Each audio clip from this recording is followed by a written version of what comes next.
Well, hello everybody. Welcome to a 1 o'clock episode of the Missing Wolves post-game live stream podcast. I'm not prepared for 9:30 starts, and I hope this never happens again, but I know it will happen again. I'm Andrew Dukowitz from Zone Coverage. Today we have Sara Brnic from Wolves Twitter Hall of Fame. I think that's fair to say. And we're gonna get into a disappointing, frustrating loss to the Nuggets. But first, Sara, how's it going? It's going. I'm a little tired. It was a long day. Had family over. It's just late. I'm not used to being up this late, but other than that, I'm not, on suicide watch or anything. It's fine. That's good. I mean, if you are, let me know, and we can have like authorities show up. Merry Christmas to everyone. A day late now because it's officially the 26th because the Nuggets and Wolves had to go into overtime, which I guess let's just talk about that off rip. I mean, Wolves down 15, 16 points with 5 minutes left. They storm back. Ant hits maybe the shot of the season. Just kind of what was your thoughts as that comeback was unfolding? Because it didn't really seem like they were fully into the game until that comeback started. Yeah, I mean that third quarter was just atrocious. It just felt like we had completely mentally checked out at that third quarter. And then the fourth quarter hit, and I was getting flashbacks of that game 7. But I was trying not to get my hopes up for obviously good reason.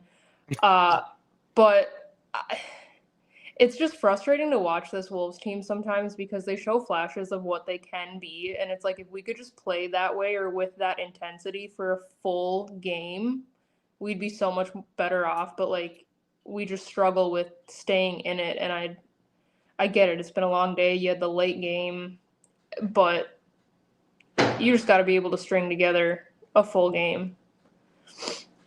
What's wild with this team is they don't even hide it. They're just yeah, I don't know why we don't wake up for some games like it didn't, and it's just kind of I don't know, Christmas, Denver, they had moments in the first half. The third quarter, like you said, was atrocious. They had a negative 40 net rating. Their offensive rating was 80 something. It was terrible. And then the fourth quarter happens, and it's if they just played like this for 20 minutes instead of 10, they'd win every. They're 20-11, and it doesn't seem like they've had 2 complete games yet this season, has it? No, it hasn't, and that's the most frustrating thing is I watch every single game and I know what they're capable of. So when they do play the way that they played in that third quarter, it is so frustrating on so many different levels that I can't even put it into words. It's inexplainable and it's inexcusable, honestly, at this point. Yeah, I mean, I kind of, during the off season when everyone was telling us from the organization that they're going to be a grittier team, they're going to be chasing down rebounds, they're going to be doing all of the little things, I kind of bought into it of okay, yeah, that makes sense. You're bringing back all the same people and they're just going to rebound a little harder and that will make a big difference. But I think as the season has gone on, we've just seen enough now to where it's no, they're just the exact same team. Yeah. They're probably going to do everything the hard way. They're probably going to need to win 10 out of 13 games to get the 4 seed at the end of the year. And then they'll probably upset the Rockets and the Lakers and be in the Western Conference Finals again, which is fun, but it's also a really stressful way to live, don't you think? Yeah, absolutely. I joke about it, but at this point, I think I'm kind of serious that being a Timberwolves fan has taken at least 2 decades off my life. It's really stressful. It is, especially I don't know, games like this where in the third quarter I was kind of just scrolling through Twitter, trying not to pay attention to the game as much just because I didn't want to get mad. And then we started making a comeback, and then I'm locked in again. And then we send it to overtime and hits that amazing corner 3 to send us into overtime. And then we start overtime hot, all for nothing. And it's just Yeah. I'm already up late. I'm upset. It's just. And now it's you're stressed out. And even covering this team, you never know. I feel bad for the guys that have to do gamers, like Chris Hine, Jace Frederick, John Krasinski have to write like a game recap after every game. And the amount of times you look over at them and they're just like frantically hitting backspace because the game completely changed.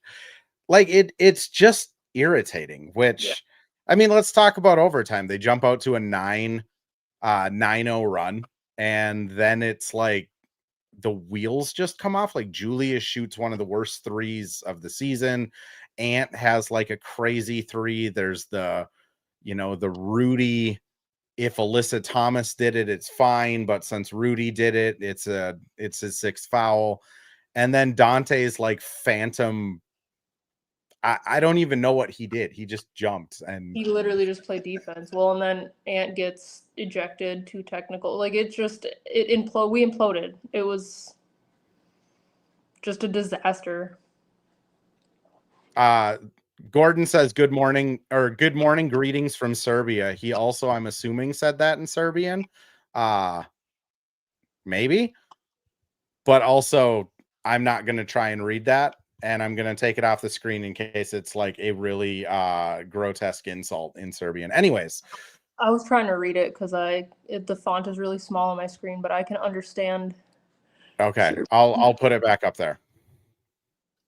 Well, Sarah is getting uncomfortably close to the camera. I'm sorry. He said good morning and good game. So okay, nothing cool. grotesque and gross. Gordon, you're delightful. Thank you for that. I hope it is a better morning for you than it is for us sitting here at 1 a.m. after that. But like, I'll just kind of ask you, because I've been kind of asking everybody that comes on the pod of just like the point guard situation, like those stretches where it just the wheels come off are the really the only time I feel like maybe they do need someone to actually calm them down, because it was kind of inexcusable. Yeah, absolutely. I think the whole point guard situation has been kind of our biggest like Achilles heel this season. And we've, tried different things. We got Bones is playing decently, but again, like you said, we need somebody who's able to calm us, and I feel like Mike Conley is that guy, but when he's not playing well, you can't have him in the game to do that. So it's like it's just a tough situation all around. It's so tough because you're right. Like Mike is that presence. Like they rely on him. They trust him. I mean, he checks into the game and you can just see everyone take a breath and like stop spazzing out. Mm-hmm. But he's also like 37 years old, and in an overtime game on Christmas Day, he's probably not doing great. Right. I mean, I'm 3 years younger than him, and like I'm not doing great at 1 a.m, so I imagine he's not. It does seem like, Bones I think is really good for what he is as like a backup point guard, but it seems like he almost adds to the chaos and not settles down the chaos. Does that seem right? Yeah, absolutely. And I feel like Bones is one of those guys that's still trying to kind of find his full fitting in the rotation. So when he is tasked with like playing point guard, which is arguably the most important role on a basketball court, in tough game situations like this, it's hard to, put confidence in him kind of being that like settled presence. Yeah. I mean, exactly. I mean, it's hard.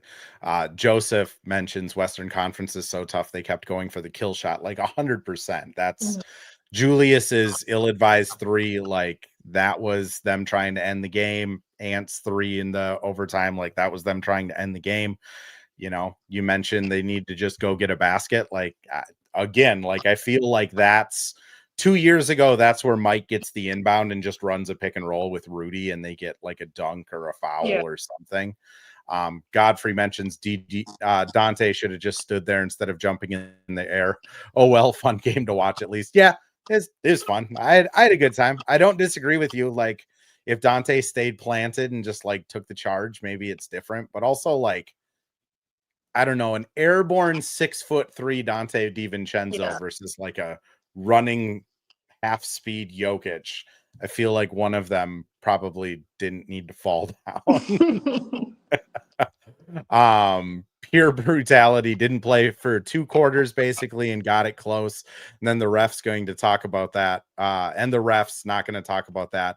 We are close to being a real threat contender. We move on. I mean, I think that's, if I'm paraphrasing, kind of like what we've been talking about, is just, Yeah, it does seem like when this team can put it all together, right. they're gonna have a chance against anyone. Let's talk refs a little bit though, because Sarah, do you buy into the whole Ant doesn't get a fair whistle narrative? 120%.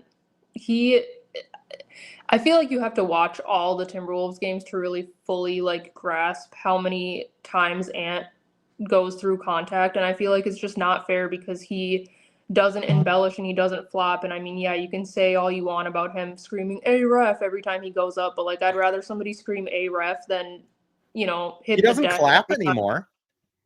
Well, he's trying to probably cut down on his technical foul. But yeah, I think that Ant has a terrible whistle for the level of star he is. And I feel like it comes down to the fact that, one, he doesn't embellish, he doesn't flop. Two, he's just strong. For his size, he's Yeah. just a beast of a person. But yeah, Ant could live at the free throw line if he was called, for every time he actually got fouled. So I absolutely do believe that, but I also don't want to put any loss on the refs, because at the end of the day, like I said, if we would have just put this full game together and played the way that we played in that fourth quarter, we wouldn't be talking about Scott Foster, and I wouldn't be tweeting about Scott Foster. So I mean, also up 9 with 3 minutes and change left. Like that's tough to let that one get away. Joseph mentions he feels he that Wolves can compete with anyone in the 7-game series. I agree. I think we've seen enough of them the last 2 years with this roster that I think they'll be able to match up against anybody. The Ant, I like that you brought up how strong he is, because to me, a lot of the Ant stuff is he probably gets fouled on every trip to the rim, but they can't call it every single time because he doesn't act like he's fouled. We're watching Jokic today, who throws his arms up. Luka throws his arms up a ton. Shea, I mean, we don't need to get into the Shea of it all, but he obviously is turning that into an art form. Brunson does similar stuff. It really seems like Ant gets penalized for not acting. And I just don't think it's in his DNA. I think he hates that stuff, which I don't know if it comes across the screen to fans, but I genuinely think he hates the foul baiting and the acting side of it. Yeah, no, I agree. And I feel like, as far as what I'm reading on Twitter from fan analysis, a lot of people gravitate towards Anthony Edwards for that reason, because he's not embellishing and he's not flopping. He plays the game purely. And I hate to use the word ethical. Really, not really. I do think that I mean, it is though. It is. It's ethical basketball, and it's fun to watch. It's more interesting to watch. It makes the games more interesting. I don't want to see a game decided on, somebody embellishing a foul and going to the free throw line. I want to see an Anthony Edwards corner three to tie the game to send it into overtime. It's a more enjoyable form of basketball to watch. It's weird because the whole team is kind of that way. Julius gets to the free throw line a lot, but he's not flopping or falling down. I think he's just better at bringing the ball low and swiping it up to get arms to hit him. Rudy obviously gets hit in the head 37 times a game. I do think the whole team is kind of anti-foul baiting and flopping, but I mean, I do think in a game like tonight, it definitely hurts them that they play an ethical style. Yeah, which is unfortunate, because I feel like that could easily be solved at a league and officiating level. But I mean, that's out of our hands. So yeah, maybe Mark Cuban will bring it up. He changed Ant's free throw shot. Maybe Mark will bring it up.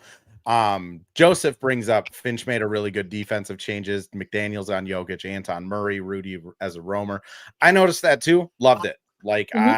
Rudy is at his best when he is able to be on a guy that can't shoot very good, and he can just be the low man, over help, like, and they figured out how to do it. I mean, I know they got burned on it a couple times, but what did you think of like the McDaniels Jokic minutes? Obviously, Jokic scores 50, so like we can't say it was a rousing success, but like, what do you think of it? Yeah, I mean, Jokic is just a walking cheat code. So like anybody you put on him, he's just gonna do what he does. But I think that having Jaden on him, who's just peskier in a way, you know what I mean? Like he's Yeah. kind of just he's able to frustrate Jokic in a way that like nobody else on our roster can. So I think that that was probably a good move. But like Jokic is one of those people you just gotta brace yourself for a triple double by the third quarter. I mean, what he does is like it's not fair to compare him to Ant. Like I No. just won different positions, all that stuff, but also Ant's 24, Jokic is 30. Like Mhm. Ant in 6 years could be insane, but like what he's able to do with, I mean, Godfrey mentions Denver missing 3 players who averaged 29 minutes. Like, yeah, Yeah. Brown, Aaron Gordon, and Cam Johnson are all out, and this dude still gets 15 plus assists, is responsible for like 70 points, I think I saw before I hopped on here. Like, it just doesn't matter who he plays with, Right. which Yeah. again, the hope is that someday Ant is that way, but like it is kind of just going up against a cheat code, which with Jokic. And then Murray had it going at parts, which I know Wolves Twitter was not exactly happy that Jamal Murray was the one that was hitting shots on them, but you know, he's a competent basketball player. I don't know what to tell people. Yeah, I mean, he is a great basketball player when he's not throwing heating pads on the floor, but Yes. that's it is what it is. I mean, Jamal Murray, it just shocks me that he's never been an all-star, honestly, cuz, you know, he's really good. He can destroy teams on any given night. But yeah, as a Timberwolves fan watching him just hit three after three, I was ready to throw something at my TV, but I didn't, so it's fine. Also, like antagonizing Ant, like again, like covering the team, being around the team, there's 2 guys on the Wolves you don't mess with. Like Ant, you don't mess with. Jaden, you also don't mess with, because Yeah. like Jaden has that like extra little unlock level too. And like Mhm. Murray, after his last 3, hit like Ant Selly in front of him, and it's like, yeah, that's gonna suck next time you guys play each other, because like motivated Ant is a different type of human. Yeah. Like, it's weird to say that about a guy that just scored 40 on Christmas, but like my guess is the next game he's going to be a little more juiced. Yeah. Um Cole mentions Randall, which I feel like we should probably talk about the negatives of the game. Like, I thought Randall defensively was rough a lot Yeah. of times. Like, honestly, I mean, he's late a lot of times. The first half, he just kind of seemed like he didn't know where to go. Like, I'm not gonna say his like effort wasn't there, because I hate calling people's effort out because I just don't know. But like, it just Mhm. he seemed confused, which Yeah. doesn't usually bode well when your low man is confused. But like, I feel like you get to be a little more brash than I do, Sarah. Like, what did you feel of Julius's defense tonight, especially? I mean, I know you don't want to call out the effort, but like as from a fan standpoint, it really just looks that way. Like you're not trying, you know. Hmm. But I felt like the whole team kind of was like that, so I don't want to single him out. Um, but yeah, I mean, it's frustrating to watch, especially when you know you're playing Denver. Like they're a rival, they're a really good team. You've got Jokic going off. Like I in my basketball playing days, like that would have lit a fire under my butt and it would have made me try to lock in harder. So like watching that as from a fan standpoint, I'm like, how do you not lock in right now? Like, how are you Yeah. not trying? I'm sure he was trying, but how do you know what I'm trying to say? I'm gonna throw us over to a quick ad read here. When we come back, we'll chat more about it though.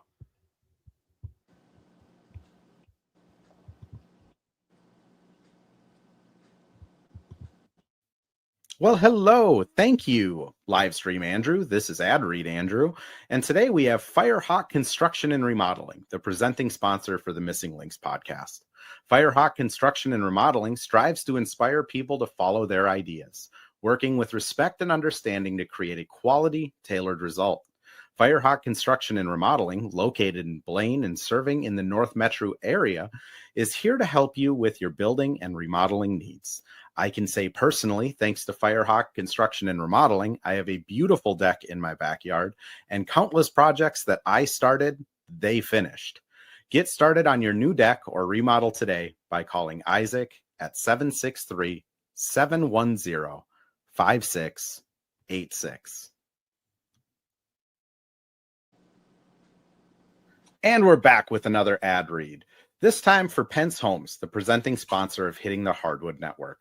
From the best tools and technology to transparency throughout the entire process, Nate Pence and the Pence Homes team is the top choice for buyers, sellers, and is proud to support you and your home ownership goals. Get started today by calling 612-308-1122 or by emailing info@pencehomes.com.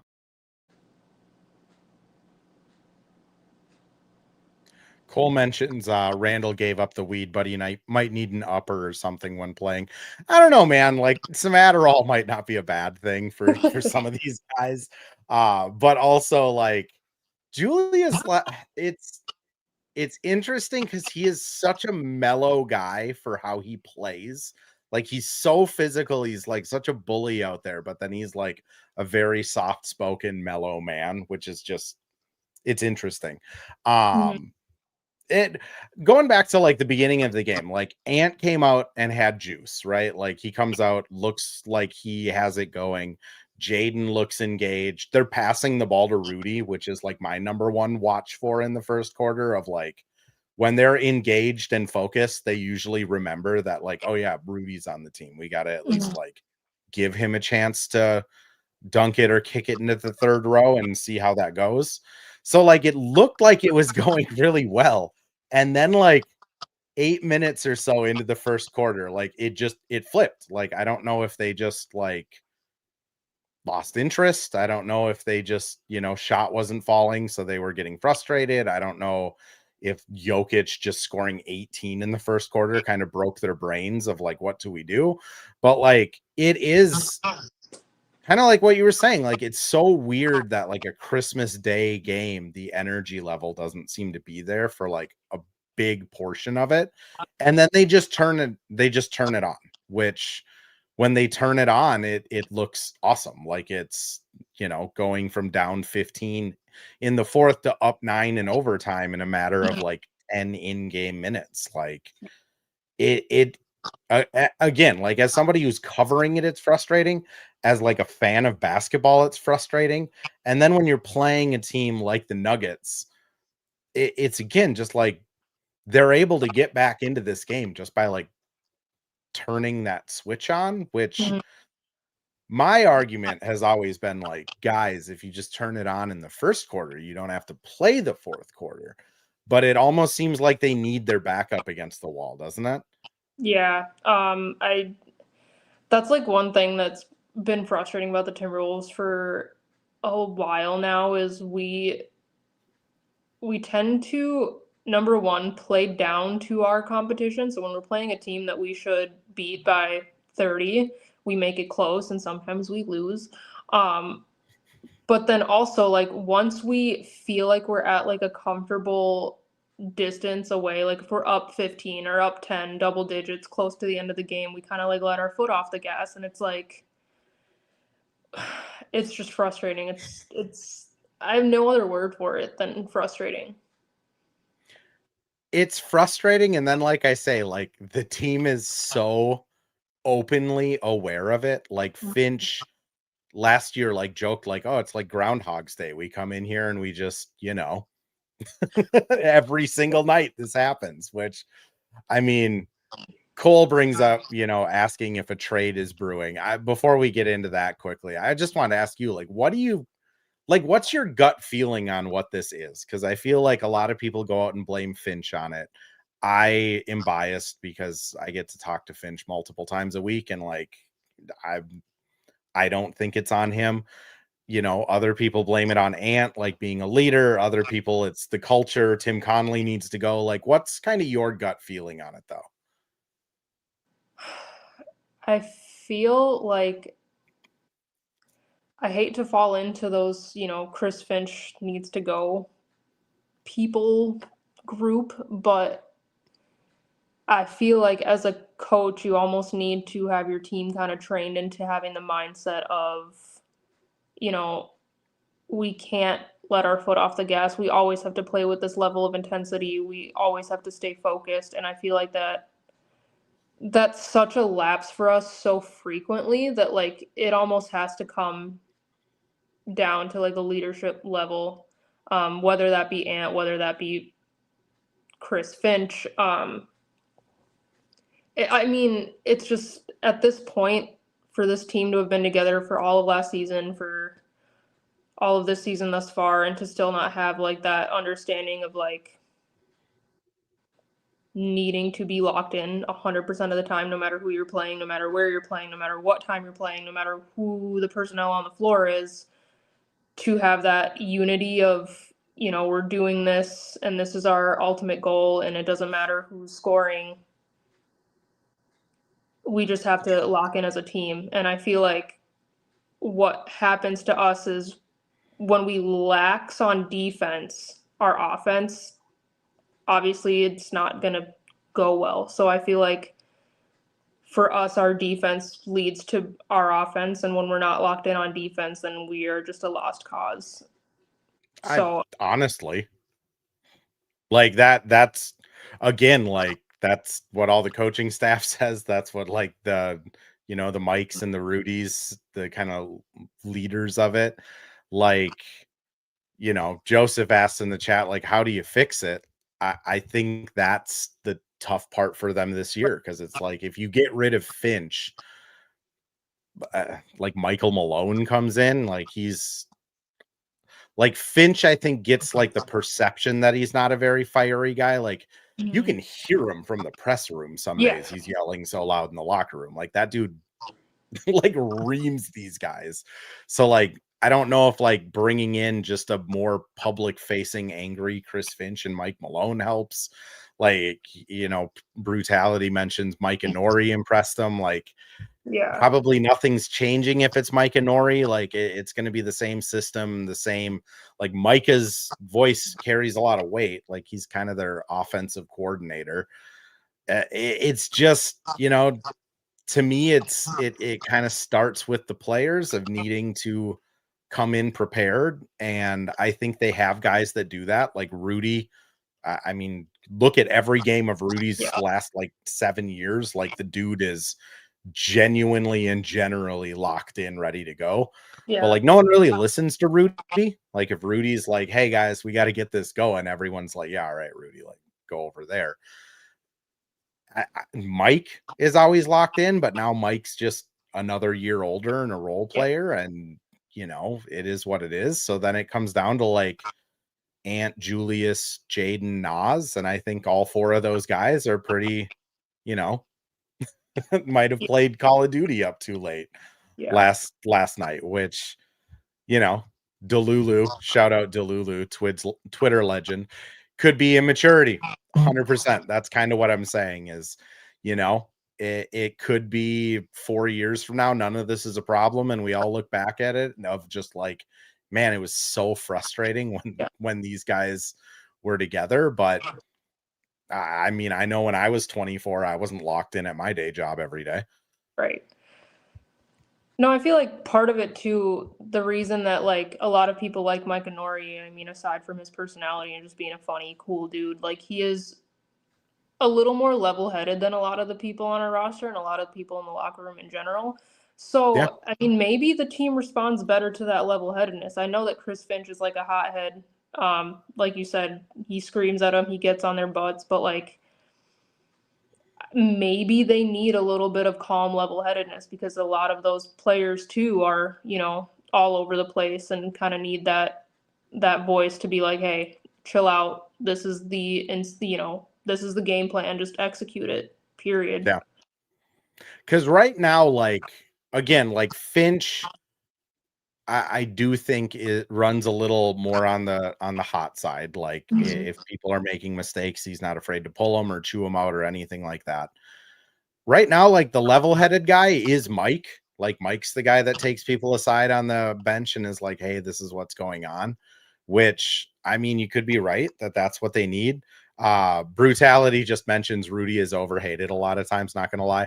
I'm just gonna say, like, Rudy is the like person that I get to interact with is genuinely like a delightful person. Like I know his views are weird. He's into like crystal healing and eats a lot of kimchi, I think. Like he's an interesting guy, but like the dude rapped at me 2 days ago. Like I don't know what to say other than like he's pretty charming in person. So I don't buy into the Rudy hate a lot, but also it is tough when it's like the first quarter of this game and he punts a ball against the back stand because he's not expecting a pass. Yeah, I guess like going to the trade side, because I did want to touch on that just before we get out of here, of like, you know, if I'm thinking about it, like the biggest issue with this team is that like getting up, getting ready to play, like showing up and like putting out the best effort, which again, you know, like all of the players acknowledge that's an issue, from Jaden to Ant to Nas to Julius to Mike to everyone. So to me, it's like get somebody in there that they're going to listen to and get someone in there that still holds some respect. So it's like Kyle Anderson, like an Isaiah Hartenstein type of guy.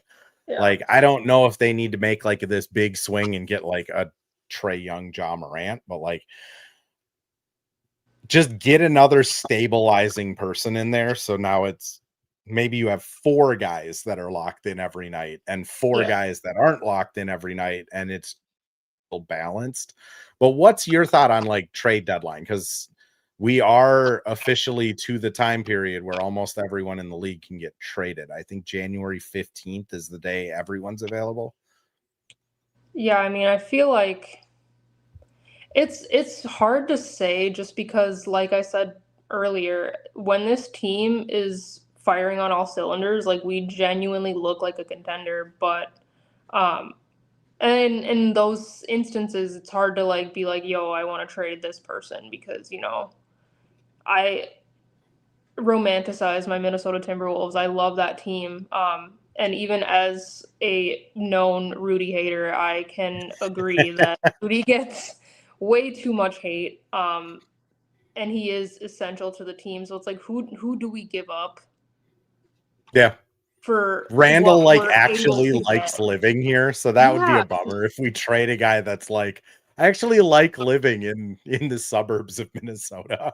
Yeah, and I mean the Randalls as a family are just amazing vibe. So like it would be hurtful to have to trade Yeah. him. The Goosebumps just became mainstream, and if they Yeah. trade Randall, like that'd be devastating for the Crunch Wears No Pants boys. They would also be on suicide watch with me. Yeah, we would have to do like wellness checks on them. Oh man. It is like brutality says, in Tim C we trust. Like I think that's he has a pretty good track record so far, and you know, I think it'll be something a little less dramatic than a lot of people are hoping for, or a lot of the tweets that I get tagged in of trade ideas. I do think it's probably like Kyle Anderson gets bought out and then like Kyle's just here again. Yeah. But that being said, like I had no idea the Rudy trade was happening. I had no idea Cat was getting traded. Like even the Rob trade, like no one knew that was happening Right. before it happened. So Yeah. who really knows? Tim could be scheming things up right now. I think he is in Denver with them. So Yeah. Yeah, I mean all right, Sarah, I do want to call it here because it's 1:30 in the morning and I'm going to pass out in front of a camera here if we don't. But anything you want to promote, where can people find you on socials? Floor is yours. Stage is yours. Yeah. I mean, a lot of you already know on Twitter, Sara Brnic _. But I'd like to let everybody know about a GoFundMe for JC. He is one of the Nas Reed $20 tattoo guys, just a pillar of the Wolves community. He is undergoing brain surgery, and he's got a GoFundMe up, and I'll share the link on my Twitter under when this gets posted. I'll share the link. But if anybody's able to donate or just share, help him out, just because I've never met him personally, but just a pillar of the Wolves community. So if you're able to donate. If you're not, just share, get the word out there, because he's deserving and we should all rally around him, get him through this. So has a super cool story too of like getting his own tattoo business up and going. Like, you know, you never expect to have like cancer when you're a father in your 30s, or I think he's in his late 30s. Like, just a devastating thing. And yes, like we'll make sure that that's on our page as well when we post this. But yeah, if you got a $20 Nas Reed tattoo, like tip him $30 because that was probably a $50 tattoo you got. So pay it forward. But yeah, he has a GoFundMe out there. I think the Star Tribune just published a piece on it too, if you want to read a little bit more about him. Just a really good dude, really good story. Sara, thank you for shouting that out, and thank you for coming on today. I know it's a late one, but we gotta talk Wolves after that nonsense. yeah. Awesome. We will be back on Saturday after the Brooklyn game, which I'm going to be honest, that's the game I have circled of like, whoop, that's going to be a trap. So probably will be a close game. Probably will be fun. Hopefully Bones, Ant, and Jaden are all like alive and well, and we actually get, you know, a game. But yeah, we'll be back on Saturday after that one. Thanks everyone for listening.